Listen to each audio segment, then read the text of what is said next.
हाय। कैसे हैं आप सब? ओके। Great great great. दोस्तों, मैं विनय गुप्ता फिर आपके सामने एक बार फिर कुछ नई बात के साथ हम आज के दिन शुरुआत करते हैं। तो दोस्तों, मैं आपको एक एक्टिविटी करके दिखाता हूँ। ये मेरे हाथ में 5 रुपए का सिक्का है और ये 500 रुपए का नोट। अगर दोस्तों मैं ये ऊपर अगर फेंकूं, चलिए फेंकते हैं। ये पहले मैंने फेंका, आपको डेफिनेटली कुछ साउंड आई होगी। अब इसको हम फेंकते हैं, यहां से कोई साउंड नहीं आई। मतलब इसका ये है कि हमेशा चिल्लर ही आवाजें करती हैं और नोट आवाजें नहीं करती।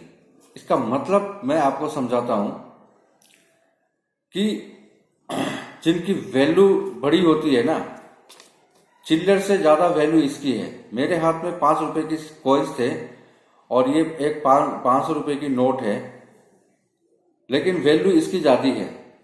तो आप समझ सकते हो कि जिसकी वैल्यू ज्यादा है ना, वो शोर नहीं मचाते हैं, और जिनकी वैल्यू ज्यादा नहीं है वो शोर मचाते हैं। तो अगर आपके इर्द गिर्द अगर लोग शोर मचा रहे हैं और आपको कमेंट दे रहे हैं, आपकी टांगे खींच रहे हैं, तो समझिए कि आपकी वैल्यू बढ़ चुकी है दोस्तों। यस, मैं सही कह रहा हूं, आपकी वैल्यू बढ़ चुकी है दोस्तों। अच्छा, क्रिकेट का मैच चल रहा हो और स्टेडियम के अंदर प्लेयर्स खेल रहे हो, शोर कौन मचाता है? ऑडियंस। यस दोस्तों, हमेशा ऑडियंस ही शोर मचाती है। लेकिन वहां पे वैल्यू किसकी ज्यादा है? प्लेयर्स की वैल्यू ज्यादा है। तो हमेशा शोर वही मचाएंगे जिनका कोई वैल्यू नहीं है। तो दोस्तों, वैल्यू बढ़ाइए, वैल्यू। और बात करें और भी एक दो लोगों की, तो आप Thomas Alva Edison, 999 times experiment failed. 100 बार जब उन्होंने एक्सपेरिमेंट की तो बल्ब की आविष्कार कर दी उन्होंने। एक इंटरव्यू में उनसे पूछा गया कि आपको शर्म नहीं आई कि आप 999 बार फेल हो चुके हो? तो आप उनका जवाब सुनिए कि क्या बोलते हैं थॉमस अल्वा एडिसन जी। उन्होंने कहा कि 999 बार मैं फेल नहीं हुआ हूं। 999 बार मैं वो रास्ता ढूंढ के निकाला हूं कि जिस रास्ते से लोग गुजर भी नहीं सकते और आपको वो बल्ब मिल ही नहीं सकती थी। और इसे हम एटीट्यूड कहते हैं, never give up. Never give up. अगर ये एटीट्यूड आ जाए ना आपके अंदर, तो आप अपनी वैल्यू बढ़ा लोगे।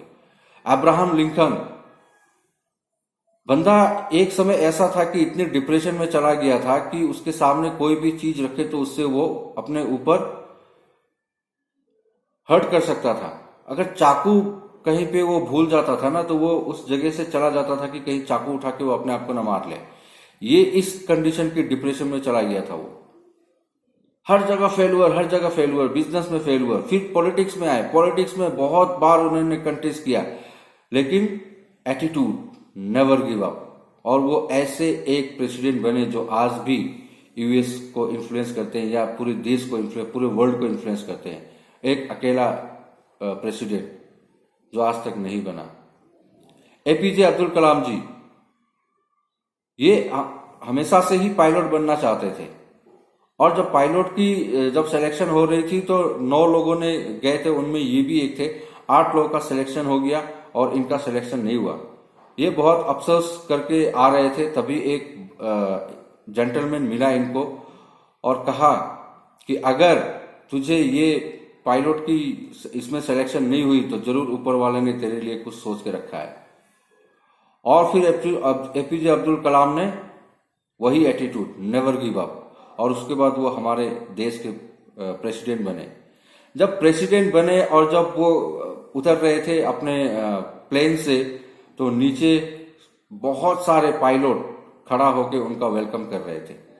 तब उनको उस इंसान की कही हुई बात याद आई कि अगर मैं पायलट बना होता तो आज ये पायलट ना होते वेलकम करने के लिए।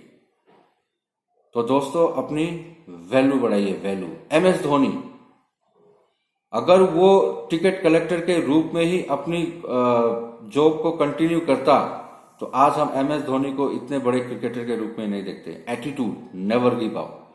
दोस्तों कुछ भी हो जाए, एटीट्यूड हमेशा बनाए रखिए, नेवर गिव अप। कभी गिव अप नहीं करना है दोस्तों। तो बस आप हमेशा ये याद रखिए, ना कि चिल्लर। चिल्लर हमेशा शोर मचाते हैं और नोट की वैल्यू उतनी होती है कि ये शोर नहीं मचाते हैं लेकिन अपना काम कर जाते हैं। तो आप अपना वैल्यू बढ़ाइए। Thank you.